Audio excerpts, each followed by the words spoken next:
Hello friends, कसे आहात तुम्ही सगळे? आय होप तुम्ही सगळे छानच असाल.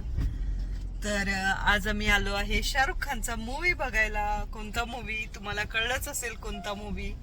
तर मस्त कॉलेजला असल्यापासून ऍक्च्युली मला शाहरुख खान खूप आवडतो, त्यामुळे मोस्टली मी कधी शाहरुख खानची मूवी मिस करत नाही. आणि आज आणायचे वीकेंड होता, त्यामुळे आम्ही प्लॅन केला हा मूवी बघायचा. चला तर मग बघूया कसा आहे हा मूवी. तर मी आणि आशुतोष आज दोघंच आलेलो आहे. आम्ही आज गाडी पार्क करतोय आशुतोष. तर आज आरुष नाहीये, कारण आरुषची आज मॅच आहे, त्यामुळं आम्ही दोघंच आहे आज. काय म्हणायचंय तुला? For wife Shahrukh Khan love. Yes.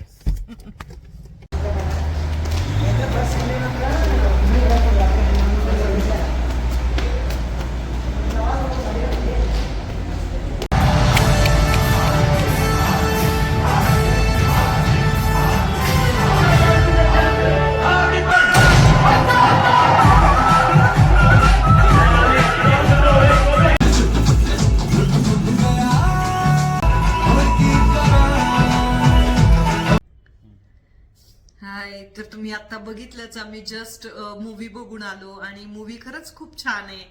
तर राजकुमार हिराणीची मूवी तुम्हाला माहिती आहेतच. मग 3 इडियट असेल, पीके असेल, स्वदेश असेल.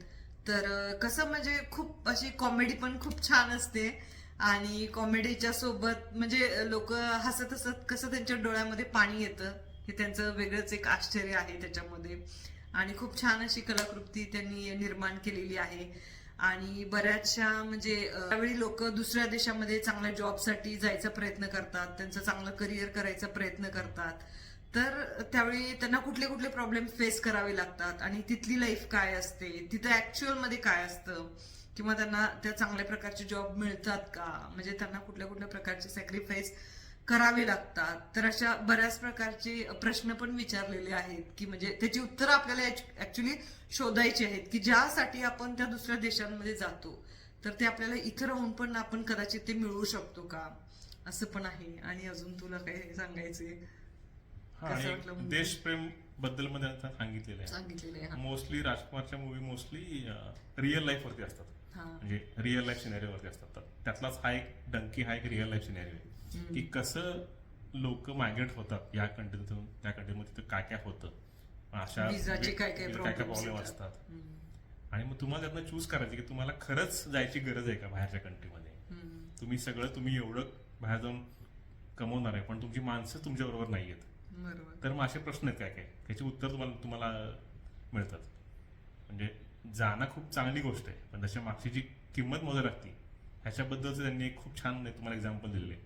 त्यामुळे माझ्यामध्ये तर हा खूप लाईट असा व्यवस्थित आणि एक हलका फुलका आणि खूप मस्त तुम्हाला खेळून ठेवणारा मूवी आहे. असं कुठेही बोर होत नाही. मस्त कॉमेडी पण आहे आणि तेवढंच ते तुम्हाला एखाद्या गोष्टींची जाणीव करून देतो की काय असतं देशप्रेम वगैरे, पण असं पण मूवी आहे. त्यामुळे मी तर म्हणेन की आवर्जून हा मूवी बघा. शाहरुख खाननं पुन्हा एकदा एक चांगली ऍक्टिंग केलेली आहे. तापसी पन्नूने पण खूप मस्त ऍक्टिंग केली, त्यामुळे तुम्हाला ते बघायला खूप खूप आवडेल. मी म्हणेन की तुम्ही अवश्य मूवी बघायला जा. ज्यांना अशी क्रेज असते की मला फॉरेनला जायचंय, त्यांनी तर हा आवश्यक बघा. येस, आणि खूप छान मूवी आहे. Please go and watch. Thank you so much. 10 we can say at least 9 we can say. Yes, 9 definitely. Yes, thank you guys, thank you so much.